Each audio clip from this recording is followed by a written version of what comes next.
Hey everyone! Once again, it's Ryan with Inglewood Instruments, and today we're going to cover a few ideas about how to spice your playing up with a capo. Now, we already learned how to use a capo, different types of capos, the proper way to put it on, all that kind of stuff in a previous video that the internet probably has and you can go looking for. Maybe there's even a link or something over here. But if you don't have a capo, jump over to the website, check out what we have there. Would love that support if you wanted to find that as a purchase. Use the links below because we have lots of free and helpful paid resources over there. A lot of people are downloading our cheat sheets, etc. So go check those out. On to using the capo. Boom. Some big things you got to keep in mind here. Make sure your pressure isn't too tight when you put the capo on. Double check your tuning once it is on and get playing. That looks like me having no capo, me putting the capo on, and in this case I'm tightening the pressure up a little bit, and then I'm going to tune. My instrument is now slightly sharp from where it would normally be because this is pushing down a lot, and that's just how it goes. Again,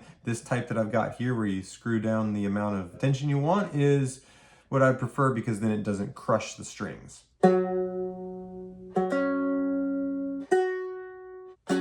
And now I've got a fully in tune F sharp, C sharp, F sharp going across, but we're gonna back it up. That's how you put it on, that's how you play it. Now I'm open again in D, I've tuned back to D. And what I'd like for you to do is find a melody or a chord or something that you're used to playing that you think you'd like to use for our demonstration or use for our exploration. Because that's what the capo can do, is really help you explore the instrument in a new way. So I have a quick melody here that I just came up with. It'll be this. Nothing terribly complicated, all in the top string. Playing with my finger. And I'm going to take that same idea, move the capo up a couple of frets just to show you how it works. And we're going to see how it changes, because with a regular guitar it's different, but with a Dulcimer guitar, when we move up, we're changing the spacing that the frets are giving us, right? Like they're staying fixed, but the way that the reference point here is moving, so all that relationship sort of shifts around. You'll see what I mean. So now I've got my capo on the first fret. It is E, B, E instead of D, A, D. I've tuned it to make sure it's good to go, so you can do this along with me, and I'm gonna do the same pattern that I did a second ago. So that's open, 1, 2, 4, 2, 1, open. And again, I'm calling these out assuming this is now my open, because I've got it fretted down. So one more time. Open, 1, 2, 4, 2, 1, open. Now you hear how that's so different than what we did in D, right? It's got this very minor-y kind of a flavor to it, almost, I don't know, like Eastern European or something.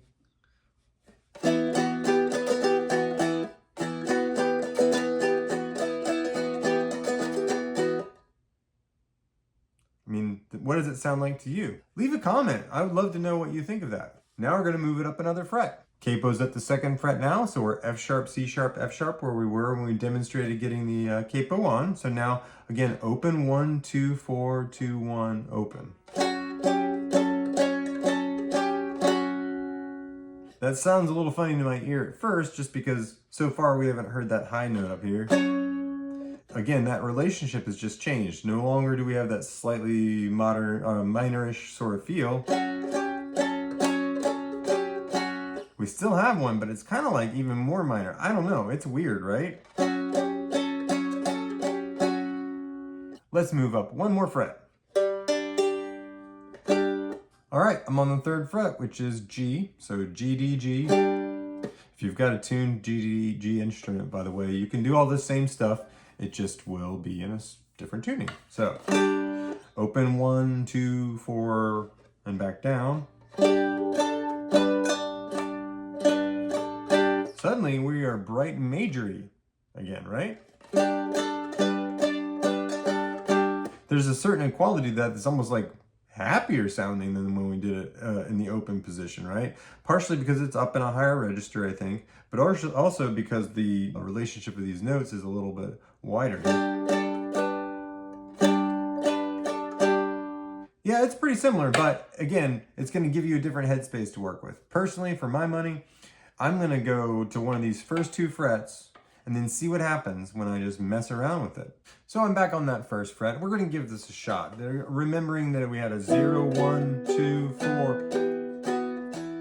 And I'm just gonna vamp a little bit. And by that I mean just try something out. I have no preconceived notion of what that should be. Try different rhythms, different ways to play it, etc. And that's what I hope you'll do. I hope you'll take the idea you've come up with, it can be just a really simple one, shift around with the capo, see what you come up with, and then keep pushing on it. Keep like trying something a little bit new and a little bit different with it so that you can increase that exploration. For those of you who want to do improv or improvisation, which can mean lots of things to people, this is a great way to sort of head in that direction, to find something new, to chase your muse or whatever, right? So I'm going to do that on the way out, but in the meantime, if you found this helpful, hit subscribe and also leave a comment. Let us know what sort of findings you're having, what kind of capo you really love. And don't forget, over on the website, I've got a lot of different resources that people are finding super helpful. Click one of the links below, get going. I'm going to play us out.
I'm Ryan. Happy playing.